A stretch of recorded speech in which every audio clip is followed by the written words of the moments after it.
We're almost done with this season. Boy, it's actually really hard to talk about this episode. The unicorns have got to go, other than the fact that Mordecai uses cologne to attract Margaret. It's known as Dew Time. I do get that he does refuse to give Rigby Strong Johns because he's kind of more concerned about this cologne. Well, it doesn't attract Margaret. It attracts a bunch of unicorns. They say they'll help him get the lady because they've been around ladies. Well, of course, they feed them and they tend to their manes or something like that. Wait, what? And then Rigby's like hanging out with them. They chant out bros, but instead of the unicorns helping out Mordecai, they instead embarrass him. And it's just kind of harsh to see the Blue Jay go through all of that. And Rigby just being a jerk overall. Yeah, Mordecai does lose his temper and the unicorns try to stop the fight, but still, they're the cause of it, not Mordecai.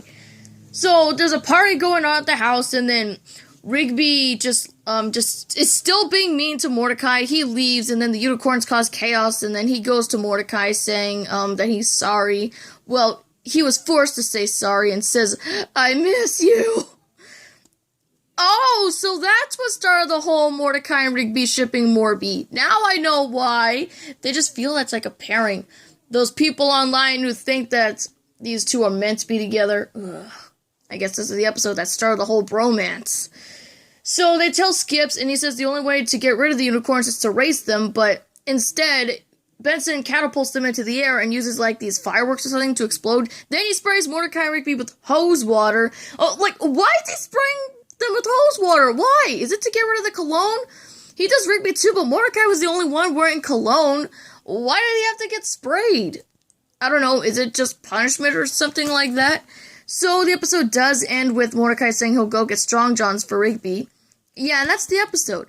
It's adult, and I felt like this episode was probably going to fail, but it managed to climb back up. It's still a good episode. Even though I think that the adult jokes are a little too severe, I still thought it was a pretty good episode.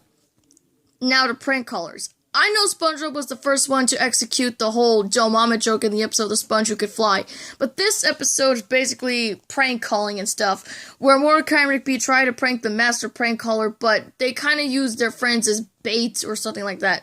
Target practice for the Joe Mama jokes before they're ready. At least they say that they want to make prank calls, but then after prank calling Benson, they want to prank the master prank caller until Benson destroys the machine, the phone machine, and then they get these retro phones from Pops, but they need to wear tinfoil on their heads or else it'll cause brain tumors.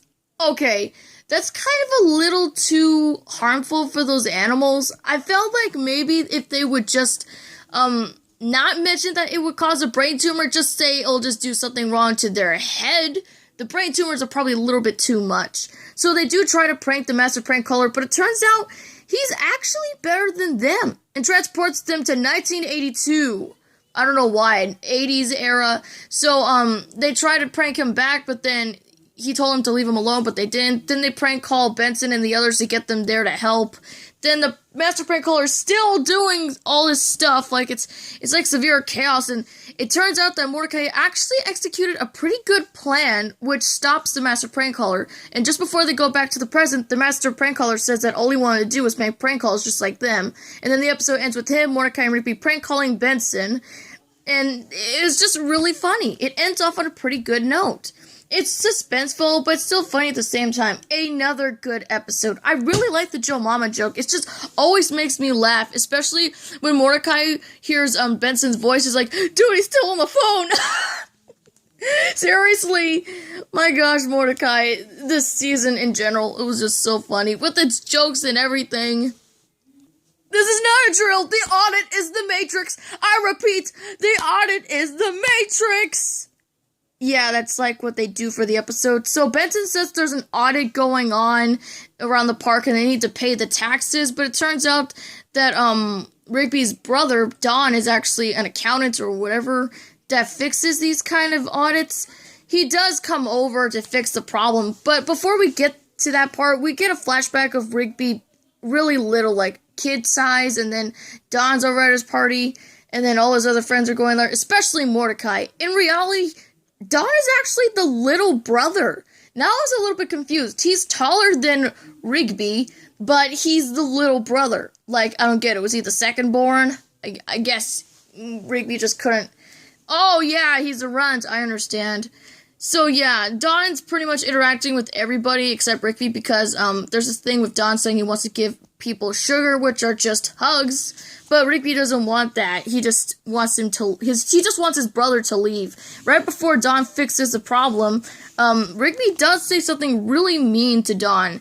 When Don says, "Did I do something to you?" And then Rigby's like, "Yeah, you were born."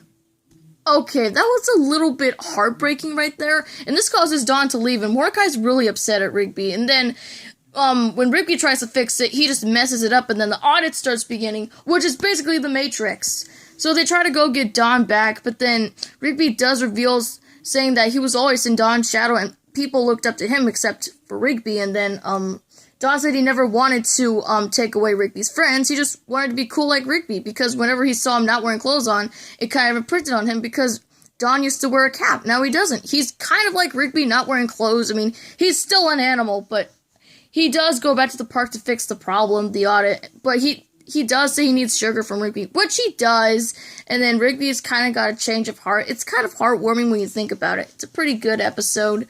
I gotta say, this kind of problem kind of revolves around kids, saying that being the younger siblings or like the older siblings, they have this problem with their older siblings or little ones because they're runts, they're not really as good as their siblings and something like that. It's kind of good when you think about it, and this episode really executes this pretty well. So what can beat that? I kind of have a problem with Mordecai's theory on snack bars. He says they're lame jobs at a park. Dude, you're surrounded by snacks! At least that's how the episode starts off, because Rigby said he wanted to pick the snack bar being the kind of job to do, and then Pops tells them that when he works there, all the snacks are free, and they start eating all, like, candy and junk food. It's like a junk food paradise. And then when they eat too much of it, they get stomach aches, but then Rigby's like, if we eat more, we'll be feeling better in no time. He keeps doing it even though Mordecai eats a salad. Salad, people! You're gonna see something with Mordecai. At some parts of seasons, Mordecai is literally eating a salad. What does this blue jay got to do with salad? Why does the bird eat salad? I know it's a healthy food, but seriously, Mordecai's got some salad consumption right here. So yeah, Rigby still eats a lot of junk food until his body gives up on him, and now he's nothing but a green blob. So Mordecai takes him to Skip, saying that he needs to be fixed or something, but Skip says that they need to find his body or else Rigby will be like that forever. He does find another way of transportation, being like a skate shoe or roller skate shoe or something like that with a cup in there. I mean, he still can't eat anything, so I don't get why he wanted to stay like this. He wanted to stay like this until finally he realizes he needs a body, and then he gets thrown in the trash. There's another guy in there, and then he tries to take away Rigby's body while Mordecai finds him, and then they find the person who's in there. It's some kind of bodybuilder guy, now also a red blob. He took over Rigby's body, and now he's some kind of muscular raccoon. They fight over it, and then he gets back in his body, but that was like before he got ran over. He got ran over, and then he got inside, like, that the cart ran over his body. He's hurt, and then Mordecai says that only Pops get snacks for free, not them. It's a good episode. I do like how they put junk food in this episode, and it does kind of make sense that Rigby would do something like that, considering he's a raccoon. Alright, final episode, Mordecai and the Rigbys. I gotta talk about this episode, because it's just really good. The whole premise is basically an open mic night sort of thing where Rigby makes these custom t-shirts. Now, I know the names that they wanted to use before. Cool Dudes, Face Pump, Rad Subtract, Helicopter Crash, and Mordecai's Mustache Castache. Rigby does change it to Mordecai and the Rigbys, but now they need to become an actual band because Mordecai lies saying that he would perform something for Margaret at the open mic night. It turns out they didn't know how to play an instrument. They get advice from Pops. They put in these records, but then they still don't work. And then future versions of them come to help them prepare for the open mic night. But instead, in reality, they just teach them how to lip sync, which is not really good when you think about it. I mean, they do know the notes. They do know the lyrics. They know how to play, but they're just picks, which are magical, and then they somewhat know these. Wait. If they're lip-syncing, how come their voices are vocal? That's J.J. Quintel singing! I don't know what it was they were trying to do right there, but I kind of felt like it was like a cop-out. But it is true that it was actually lip syncing and that the instrumental was off. So yeah, Mordecai says that playing music is hard to do and it was just living the dream. He has to break with the band, then the future selves fade from existence. Although Margaret did like Mordecai's performance and what he said, she shows him her new boyfriend, Crusher, or was it Angel? Yeah, I think it was Angel. And then Rigby ends the episode by saying, maybe you should have stuck to lip syncing. Yeah, this episode is amazing, okay? It's really good. It's a good way to end off season 1. Yeah, so from our statistics, we have 12 good episodes, 0 Silk K episodes, and 0 irregular episodes. So yeah, this is overall the only season, besides season 8, that has good episodes and 0 Silk Ks and irregulars. Stay tuned for part 2, where I will be streaming a game. Join me next time as I play Yu-Gi-Oh! Duel Links, but also talk about Season 2 of Regular Show. You enjoy this.